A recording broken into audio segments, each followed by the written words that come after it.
Diplomacy is about power, leverage, knowing when to stand firm. What we just saw, that wasn't diplomacy. That was a live-streamed humiliation. There sat King Abdullah of Jordan, stiff, blinking like a man who had just walked into an ambush.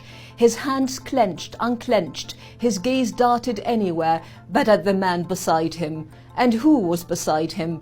Donald Trump, grinning like he had just closed another hotel deal. We're going to take over Gaza, we're going to have it. We, not the people of Gaza, not the Palestinians, not even a fake peacekeeping excuse. We, as in America, as in Israel, as in billionaires and war architects who treat entire nations like monopoly pieces. And the people of Gaza, just an inconvenience, to be moved, erased, shuffled off to Jordan, Egypt, wherever. The details, like human lives, are just logistics. This was Abdullah's moment to push back, to throw his own red lines back at Trump. Instead, he was humiliated into nodding along. A closed-door meeting turned into an unscheduled press conference, an ambush. He sat there stiff, lips tight, while Trump bulldozed ahead with a plan he had publicly opposed. And the second he left, he rushed to Twitter.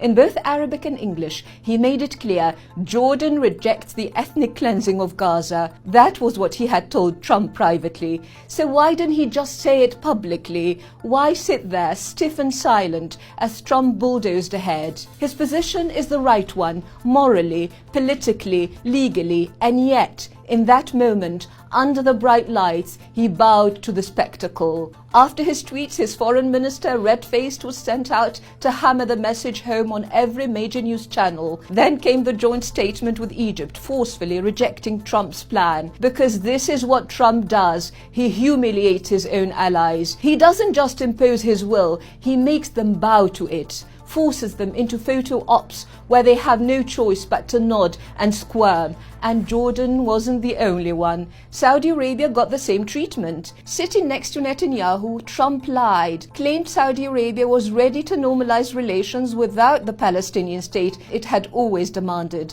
Saudi Arabia immediately denied it, a rare public slap to a US president they once treated as untouchable. Because for decades, US administrations at least pretended to respect their Arab allies. They flattered, they played the game, not Trump. Trump doesn't do subtlety. There's no handshake diplomacy, no balancing act, just brute force and public mockery. And when asked if he'd cut off aid to any country that refused to comply, he didn't even hesitate. Yes, just like that. And how much are we talking about? 1.69 billion to Jordan and 1.5 billion to Egypt. Sounds like a lot, until you realize Trump is pressuring Saudi Arabia for 1 trillion. Suddenly, the aid he's dangling over Jordan and Egypt looks like pocket money. For decades, these leaders played the game, made sure their survival depended on Washington's favor. But Trump's arrogance, his blind obedience to Israel's most extreme factions, is forcing even his allies to say no.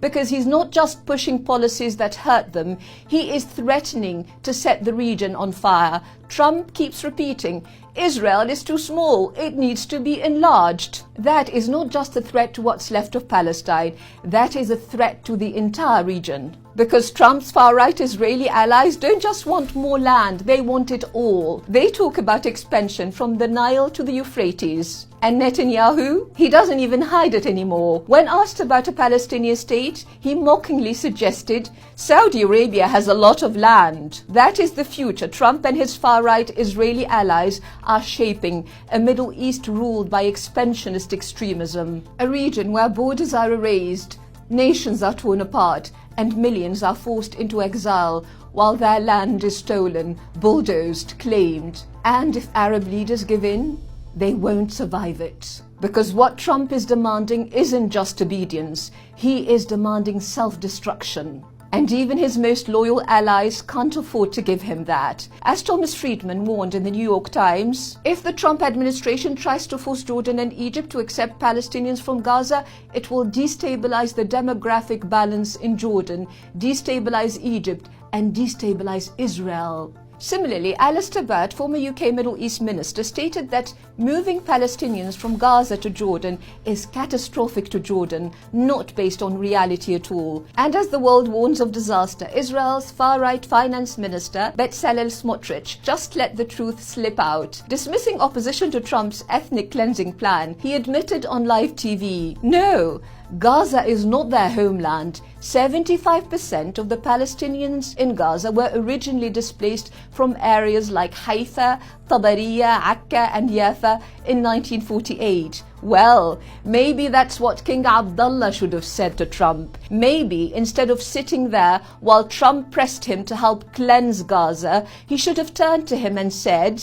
maybe you should let them go home. Let them return to Haifa, to Akka, to Yafa, to Tabariya, back to the cities and villages they were driven from." Smotrich himself admits it.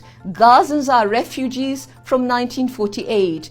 It isn't about relocation. It's about the ethnic cleansing of a nation. This isn't about finding them a new home. This is about keeping them from going back to the one they had already. For decades, Arab regimes have survived by silencing dissent, by crushing revolts, by bribing their people into submission. But there is no price that can be paid, no force that can be summoned to suppress the explosion that would come from a second Nakba. That is the line that cannot be crossed.